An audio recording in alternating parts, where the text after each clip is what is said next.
जय हिंद प्यारे साथियों, स्वागत है आप सभी का फोर्स परिवार में।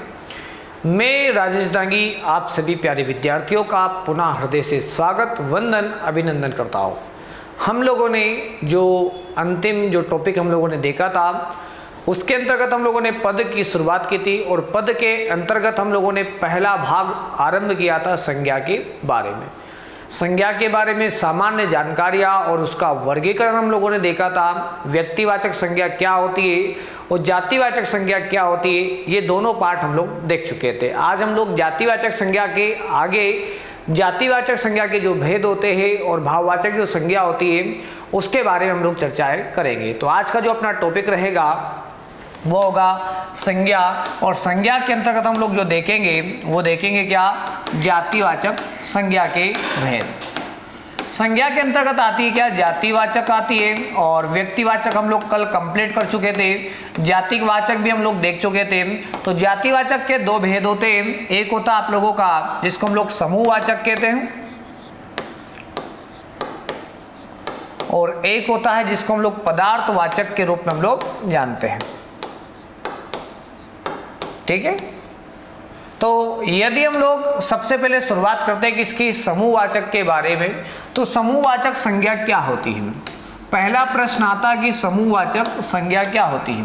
तो समूहवाचक संज्ञा एक प्रकार की जातिवाचक संज्ञा ही होती है, ये आपको याद रखना है। और दूसरा, ये क्या करती है, समुदाय का बोध कराती। किसी भी वस्तु, ये जो व्यक्ति होता है, वस्तु या क्या होता है, व्यक्ति के समूह या फिर क्या, समुदाय का जो क्या कराता हो,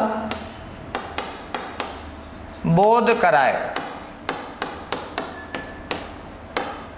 उसे क्या कहते हैं, समूहवाचक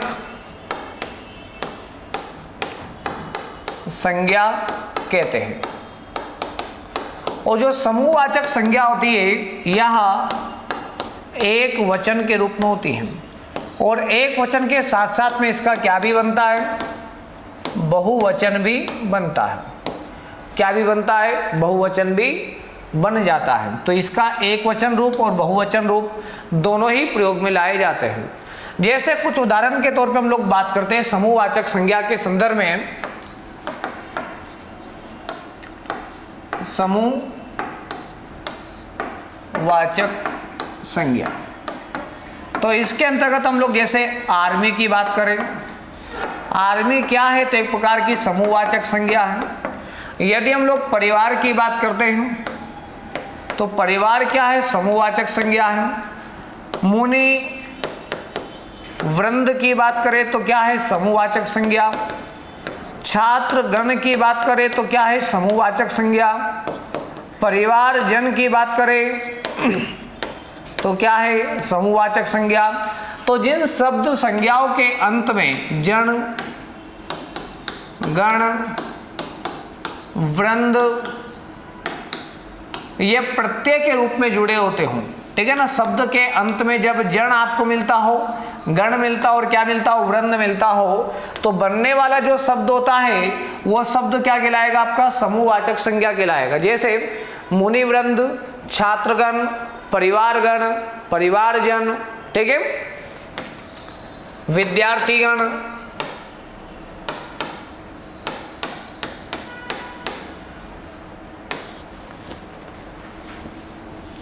विद्यार्थीगण, ये शब्द किस में आएंगे, समूहवाचक में। इसके अलावा हम लोग देखते हैं कक्षा, क्या देखते हैं हम लोग, कक्षा। कक्षा के अलावा हम लोग देखते हैं सौरमंडल,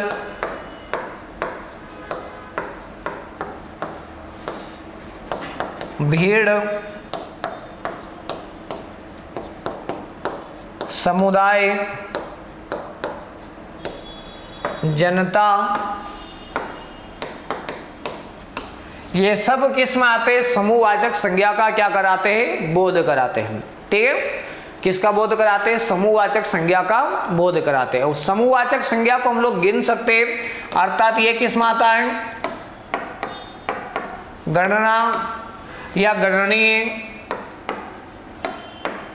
संज्ञा के अंतर्गत आता है, अर्थात इसको हम लोग क्या कहते हैं, काउंटेबल नाउन कहते हैं। क्या कहते हैं, काउंटेबल नाउन के अंतर्गत हम लोग समूहवाचक संज्ञा को रखते हैं। तो आशा आप लोगों को इतनी बातें क्लियर हो गई होगी। अब समूहवाचक के बाद में हम लोग देखते हैं, यहाँ पे एक आता पदार्थवाचक संज्ञा।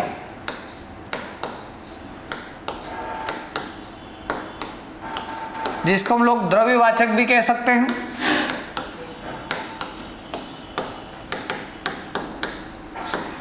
द्रव्यवाचक संज्ञा, पदार्थवाचक कहे या द्रव्यवाचक कहे, तो पदार्थवाचक या द्रव्यवाचक की अगर बात की जाती है तो पदार्थवाचक संज्ञा में क्या होता है, जिसे गिना ना जा सके,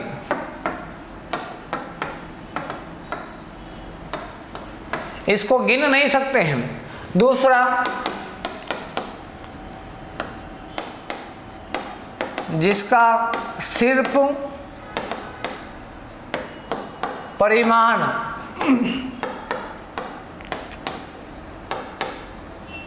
प्राप्त किया जा सकता हो।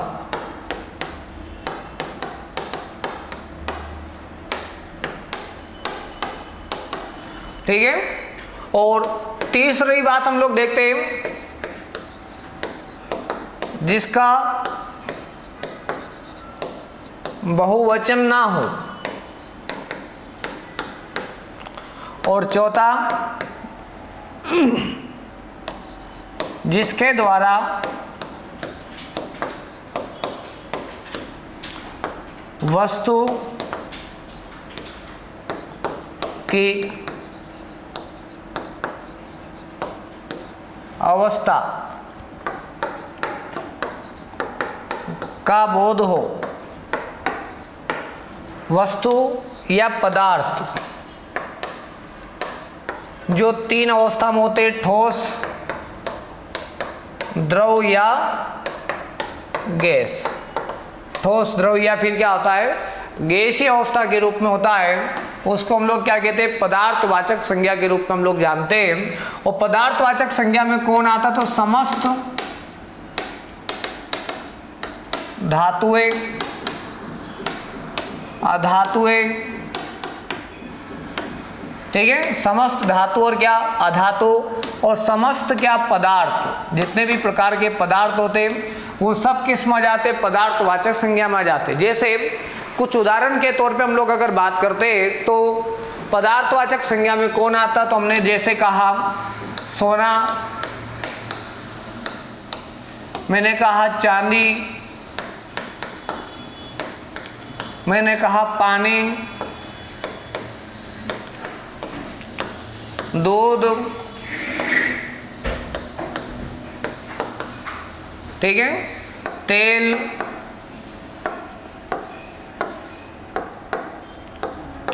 गुड़, शक्कर,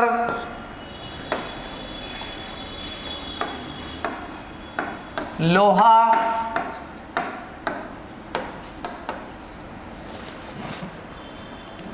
ठीक है।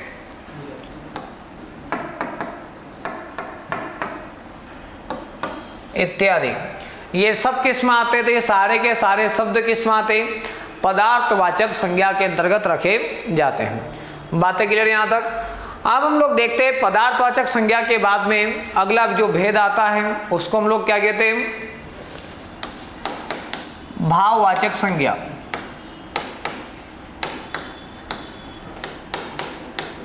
तो भाववाचक संज्ञा क्या होती है, जो वस्तु अथवा व्यक्ति की दशा या जो गुण धर्म होता है बोध कराए, ठीक है। जो कैसा रूप हो, भावनात्मक रूप, ठीक है, जिसे छूकर नहीं देखा जा सकता।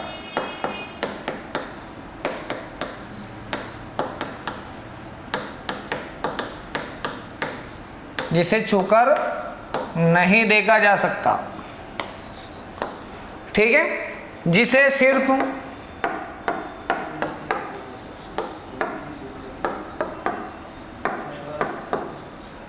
महसूस किया जा सकता है।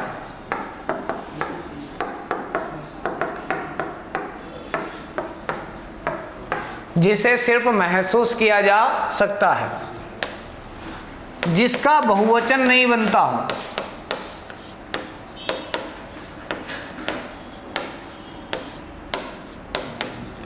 लेकिन अगर बहुवचन होता है तो बहुवचन रूप जातिवाचक में आता है। किस में आता है? जातिवाचक संज्ञा के अंतर्गत आता है।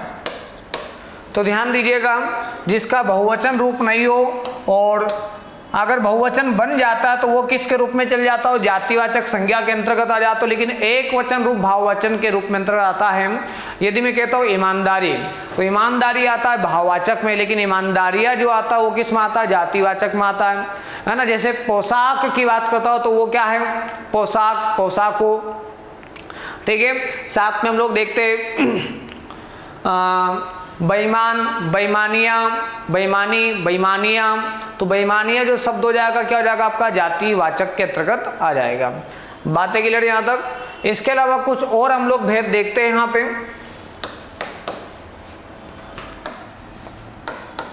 भाववाचक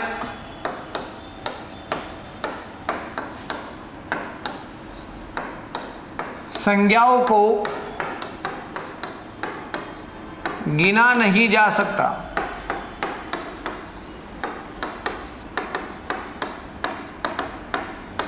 अर्थात ये कैसी होती? अगणनीय होती है। कैसी होती है? अगणनीय।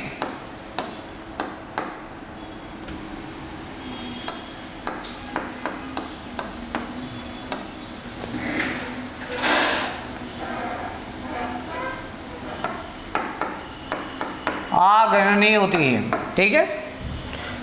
कुछ उदाहरण के तौर पे देखते हैं। भाववाचक संज्ञाओं का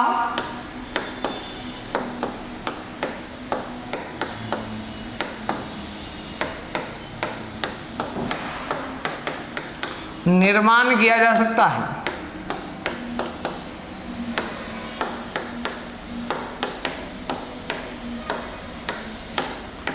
क्या कर सकते? इसका निर्माण किया जा सकता है। कैसे? जातिवाचक संज्ञा से,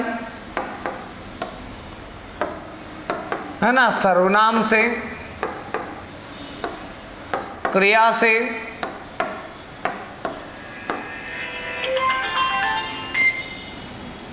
विशेषण से, और साथ में क्या? क्रिया विशेषण से, क्रिया विशेषण अव्यय से, ऐसा हम लोग कह सकते हैं। विशेषण से और क्या? अव्यय के द्वारा। तो इनका जो निर्माण होता है वो किसके माध्यम से होता है? जातिवाचक से, सर्वनाम से, क्रिया से, विशेषण से और क्या? अव्यय से। अब इनके अंत में क्या जुड़ता है? प्रत्यय जुड़ता है। और प्रत्यय के रूप में जुड़ता है क्या? ता, त्वा, ई, आवट, पन, ठीक है। ये आदि शब्द क्या होते हैं? जुड़े होते हैं। और जब हम लोग इनका निर्माण करके आपको बतलाते कि कैसे इनका निर्माण संभव है। यदि मैं कहता हूं जातिवाचक संज्ञा से क्या बनाना? भाववाचक संज्ञा बनाना। तो एक तरफ लिखा मैंने यहाँ पे क्या? जातिवाचक संज्ञा। और जातिवाचक संज्ञा के अंत में अगर मैं क्या जोड़ देता हूँ? प्रत्यय जोड़ देता हूँ, तो उससे बना सकते हैं हम लोग क्या? भाववाचक संज्ञा। अब जब भाववाचक संज्ञा बनाएंगे तो कैसे बनाते? जरा नारी, नारी से क्या बना दिया, नारित्व।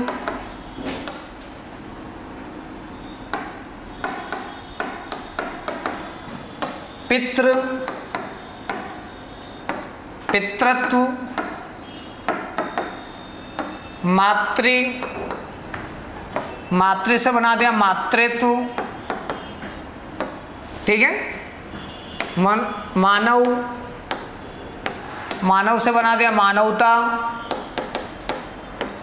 दानव, दानव से बना दिया दानवता। तो इस प्रकार से हम लोग जातिवाचक संज्ञा से भाववाचक संज्ञा का निर्माण कर सकते हैं। उसी प्रकार से हम लोग जो सर्वनाम होता है, इस सर्वनाम से क्या बना सकते हैं, भाववाचक संज्ञा बना सकते हैं। जैसे अगर मैंने यहाँ पे प्रयोग में लाया क्या, अपना, अपना से अपनापन, निज से निजत्व या निजता, ठीक है। मम से ममत्व। इसी प्रकार से हम लोग जो अव्यय होता है, इस अव्यय से क्या बना सकते हैं, भाववाचक संज्ञा। जैसे दूर, दूरी, निकट, निकटता,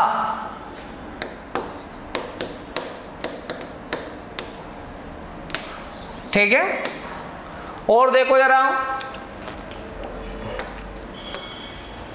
जातिवाचक संज्ञा से, सर्वनाम से, अव्यय से और क्रिया से भी हम लोग क्या कर सकते हैं, भाववाचक संज्ञा बना सकते हैं। क्रिया से भाववाचक संज्ञा कैसे,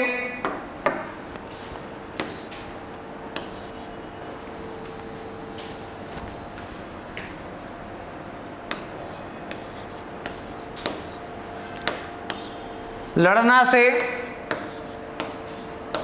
लड़ाई, पीटना से पिटाई, ठीक है। लड़ना से लड़ाई, पीटना से पिटाई, चलना से चलाई। तो इस प्रकार से हम लोग क्रिया से भी क्या बना सकते हैं, भाववाचक संज्ञाओं का निर्माण कर सकते हैं। इसके अलावा हम लोग देखते हैं विशेषण के द्वारा भी भाववाचक संज्ञा बना सकते हैं। विशेषण के द्वारा क्या बना सकते हैं, भाववाचक संज्ञा। कैसे, जैसे सुंदर, सुंदर से बना दिया अपन ने क्या, सुंदरता या सौंदर्य। मधुर से मधुरता या मधुरतम, ठीक है। सुंदर, मधुर। मीठा से मिठाई, सॉरी मिठास।